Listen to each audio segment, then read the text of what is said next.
আমি ওমরের নামে আল্লাহর কাছে নালিশ করব। কি নালিশ করবে? যে ওমরের আমলে আমি না খেয়ে আছি, আমার সন্তান না খেয়ে আছে। কথা বুঝতে পারছেন? এই কথা শোনার সাথে সাথে ওমর রাদিয়াল্লাহু আনহুর মানে বুকে আল্লাহ পাকের ভয় চলে আসলো, হৃদয় প্রকম্পিত হলো। প্রকম্পিত হওয়ার পর তিনি নিজে চলে গেলেন মদিনায়, যেটাকে বলি আমরা বাইতুল মাল, মানে রাষ্ট্রীয় সম্পদ যেখানে থাকতো ওটাকে বাইতুল মাল বলা হতো। সেখান থেকে একটা আটার বস্তা নিজের কাঁধে উঠিয়েছেন, উঠিয়ে নিজে পায়ে হেঁটে ওই মহিলার বাসায় যাচ্ছেন। তার পাশে থাকা একজন সাহাবী, তিনি বলছেন, তার নাম আসলাম রাদিয়াল্লাহু আনহু, তিনি বলছেন যে ইয়া আমিরুল মুমিনিন, হে আমিরুল মুমিনিন, আমাকে দিন, আনা আহমিলুক, আমি এটাকে বহন করে নিয়ে যাই, আপনি চলেন সাথে, সমস্যা নেই, আমি বহন করে নিয়ে যাই অ্যাটলিস্ট। তখন ওমর রাদিয়াল্লাহু আনহু বলছেন, দিলের কান দিয়ে শোনেন কথাগুলো, ওমর রাদিয়াল্লাহু আনহু বলছেন, হাল আনতা তাহমিলু উযরি ইয়াউমাল কিয়ামা, তুমি কি কিয়ামতের মাঠে আমার পাপের বোঝা বহন করবে?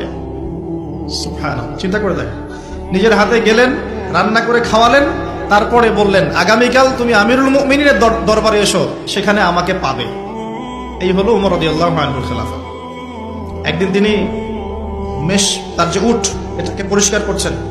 আলী রাদিয়াল্লাহু আনহু দেখে বলছেন, আমিরুল মুমিনিন, আপনি পরবর্তী জেনারেশনের জন্য অনেক কঠিন আদর্শ রেখে যাচ্ছেন, আপনি এত কাজ করছেন তারপরে নিজের কাজও নিজে করছেন।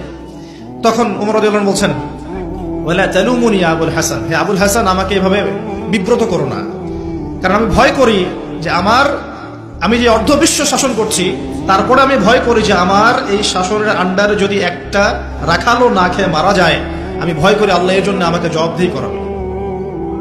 আরেকটা বলে শেষ করে দিই, আমর ইবনে আস রাদিয়াল্লাহু আনহু, তিনি একজন গভর্নর, কোথাকার? মিশরের।